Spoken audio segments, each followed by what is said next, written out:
काय हा उपक्रम असणार राज्यभर आणि त्याचा फायदा कसा होणार? राष्ट्रीय बाल स्वास्थ्य कार्यक्रम RBSK हा एक अत्यंत महत्वपूर्ण अशा पद्धतीचा केंद्र शासन आणि राज्य शासनाच्या माध्यमातून सर्व शाळांच्या आणि अंगणवाडीमधल्या 0 ते 18 वयोगटातल्या मुलांच्यासाठी मुलींच्यासाठी अत्यंत महत्वपूर्ण आरोग्य तपासणीचा कार्यक्रम आहे.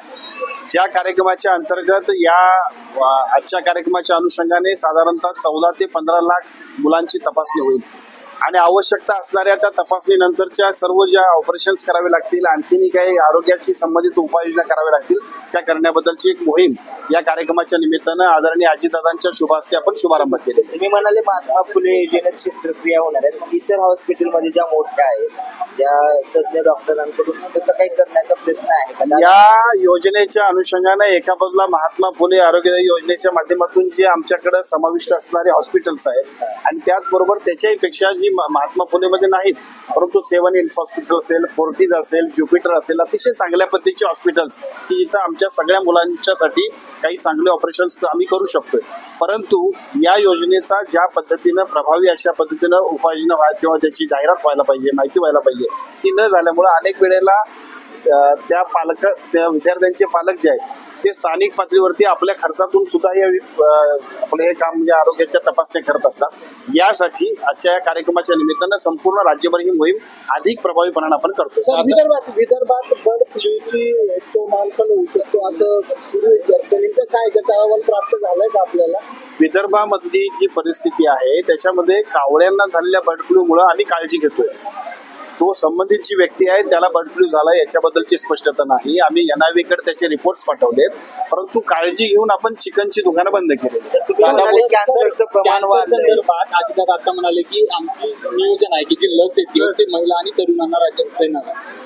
प्रमाण किती वाढलं तुम्ही म्हणाल? सद्यस्थितीमध्ये एकूणच सगळ्या जीवनशैली बदलल्यामुळं लाईफस्टाईलमुळे सुद्धा कॅन्सरचं प्रमाण एका बाजूला शहरी भागात आणि ग्रामीण भागामध्ये सुद्धा वाढतंय.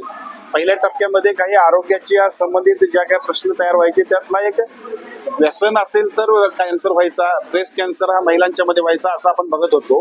परंतु आज लहान मुलांपासून सगळ्यांच्याकडे ज्या पद्धतीचं कॅन्सरचं प्रमाण वाढतंय तो चिंताजनक विषय आहे आणि म्हणूनच मगाशी अर्थमंत्री आदरणीय अजितदादांना आम्ही विनंती केली आणि त्यांनी सुद्धा त्याला संमती दिली की राज्याच्या सर्व 0 ते 14 वयोगटातल्या मुलींना विशेषतः आपण या लसीची योजना राज्य शासनाच्या वतीनं मोफत करण्याबद्दलचा निर्णय सुद्धा शासन घेईल. दादा भुसे जे आहेत, दादा भुसेंनी आता नाराजी व्यक्त केली की समन्वय आरोग्य विभाग आणि शिक्षण विभागामध्ये नाहीये, त्याच्यामुळं हा कार्यक्रम आणखी राज्यव्यापी करता आला असता असं एक खंत त्यांनी या ठिकाणी व्यक्त केली. खरंच समन्वय नव्हता? समन्वय नाही असं नाही, परंतु अजून सुद्धा याच्यामध्ये बऱ्याच ठिकाणी कार्यक्रम, आज सुद्धा 35 जिल्ह्यांमध्ये आपण कार्यक्रम घेतला. अजून सुद्धा याच्यामध्ये दुसऱ्या टप्प्यात अंगणवाडीच्या सगळ्या मुलींच्या तपासणीचा कार्यक्रम होणार.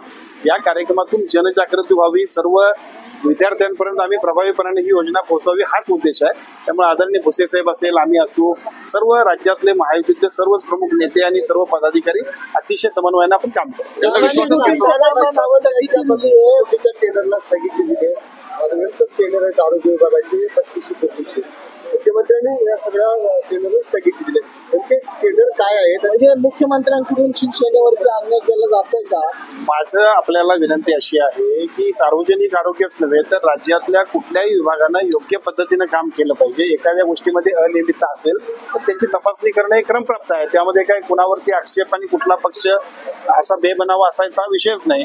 एखादी गोष्ट चुकीची असेल तर ती थांबली पाहिजे आणि त्याच्यामध्ये योग्य शहानिशा करून आपण पुढे गेलो पाहिजे. शेवटी आम्ही राज्यातल्या सर्व नागरिकांना जबाबदार आहोत. सर, पुणे जिल्हा परिषदेचे आरोग्य आता असं मोठा इव्हेंट घेणं किंवा असं हे करणं हे कितपत हे आहे? NHMच्या कर्मचारी अधिकाऱ्यांचा 2 महिन्यापासून पगारही झालेला नाही, तर ते कसं? एक तर हा जो काही कार्यक्रम आहे या कार्यक्रमाचा उद्देशच असा आहे की बऱ्याच वेळेला अशा अत्यंत चांगल्या आणि महत्वपूर्ण योजनांची माहिती असत नाही.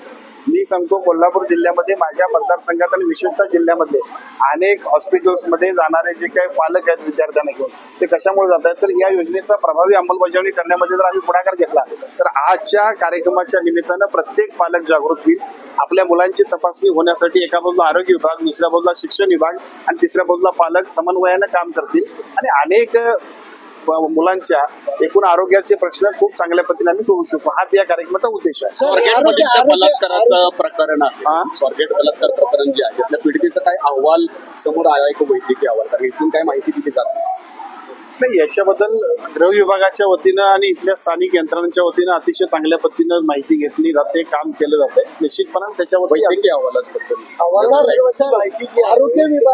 आरोग्य विभागाच्या वतीनं अनेक तक्रारी ज्या आहेत पुण्याचे DHO त्यांच्या अनेक तक्रारी प्राप्त आहेत. काही औषधं जाळलेली त्याचे पंचनामे अजूनही उपलब्ध नाही आहेत. म्हणजे मांजरीचं आरोग्य केंद्र औषधं जाळून दिलेले आहेत, आरोग्य केंद्रामध्ये लाईट नाही, अशा अनेक तक्रारी प्राप्त आहेत. काय कारवाई केली आहे? आणि आरोग्याच्या बाबतीत पुणे जिल्ह्याचा 3रा नंबर होता, तो आता 9व्या-10व्या नंबरवर गेला. कोण जबाबदार? अशा पद्धतीच्या तक्रारी असतील तर निश्चितपणानं त्याच्यावरती कारवाई केली जाईल. जर या तक्रारी अशा पद्धतीने असतील तर मी आजच आमच्या अधिकाऱ्यांना सूचना देईन, कोणत्याही ठिकाणी आरोग्याशी हेळसांड करणारे अधिकारी असतील अथवा कर्मचारी असतील कोणाचीही घाई केली जाणार नाही. NHMच्या अधिकाऱ्यांचा कर्मचाऱ्यांचा 2 महिन्यापासून पगार झालेला नाहीये आणि त्यांच्यावरतीच आपण ही तपासणी करतो. त्यांच्या खांद्यावरती RBSKच्या NHMच्या पगाराबद्दल काही नियमावली आहे. केंद्र शासनाकडून येणाऱ्या अनुदानाच्या टप्प्यांप्रमाणे आम्ही त्याचे पैसे देत असतो. ज्या वेळेला ते आमचे कर्मचारी आहेत त्यावेळेला ती आमची जबाबदारी आहे. फक्त प्रश्न इतका आहे की अनुदान यायला उशीर झाला, पण ते होईल. पहिल्या आता पुढच्या 8-15 दिवसांमध्येच या केंद्र शासनाचा हप्ता मिळतोय आणि हे प्रश्न संपूर्ण निकाला. महात्मा फुलेवाल्यांचा निर्णय झालाय, काय कधीपर्यंत त्यांना महात्मा फुले योजनावाले महात्मा फुले आरोग्यदायी योजनेमध्ये मुळात असा अडचणीचा मुद्दा होता की ही स्कीम जी आहे ती पूर्वीच्या काळी इन्शुरन्स मोडमध्ये होती, ती आम्ही ॲश्युरन्स मोडमध्ये आणली होती. याबद्दल अर्थ विभागाचे काही आक्षेप होते. त्यांना असा प्रश्न होता की हे विधिमंडळासमोर गेलंय काय, कॅबिनेट समोर गेलंय काय. याबद्दलची क्लॅरिटी परवा अर्थमंत्री आदरणीय अजितदादांच्या मीटिंगमध्ये झाली आणि त्यानंतर ते पैसे वर्ग करण्याबद्दल ऑर्डर झाली. पुढच्या 8 दिवसांमध्ये सगळ्या हॉस्पिटलचे पैसे मिळतील. मला की लाडकी बहीण योजनेमुळे महात्मा फुले आरोग्यदायी योजनेतले पैसे मिळत नाहीत असं काही नाही आहे. ही खूप महत्वाकांक्षी आणि राज्यातल्या सर्व नागरिकांच्या आरोग्याच्या दृष्टीनं अत्यंत महत्वपूर्ण योजना आहे. फक्त तांत्रिक बाबी ज्या होत्या त्याची क्लॅरिटी अर्थ विभागाकडे झालेली आहे. त्यामुळे पुढच्या 8 दिवसांमध्ये सर्व हॉस्पिटलचे पैसे मिळतील. महात्मा फुलेवाले आंदोलन करतायत, ते कर्मचारी त्यांचा निर्णय मार्गी लागला. महात्मा फुले आरोग्य मित्र याबद्दल सुद्धा यापूर्वी आम्ही सांगितलेलं आहे की ज्या विभागातला आरोग्य विभागाच्या म्हणजे महात्मा फुले आरोग्यदायी योजना प्रभावीपणे राबवण्यासाठी जे काही आम्ही थर्ड पार्टी एजन्सी नेमलेली आहे त्या थर्ड पार्टी एजन्सीचे ते कर्मचारी. त्यामुळे खरं म्हणजे शासनाशी संबंधित त्यांचा विषय नाही. तरी सुद्धा शासन म्हणून आम्ही त्या एजन्सीला सूचना दिलेल्या आहेत जे त्यांच्या अधिकाराचे पगार असतील, जे त्यांना नियमित देणं किमान वेतनाप्रमाणे पैसे देणं अपेक्षित आहे ते देण्याबद्दल तात्काळ त्यांनी उपाययोजना कराव्या अशा सूचना दिल्यात आणि मला वाटतं त्यांचा विषय सुद्धा योग्य पद्धतीनं समन्वयानं मिटलेला आहे. शक्तीपीठ महामार्गाबाबत विरोध होता, आता तो म्हणजे संपलाय का?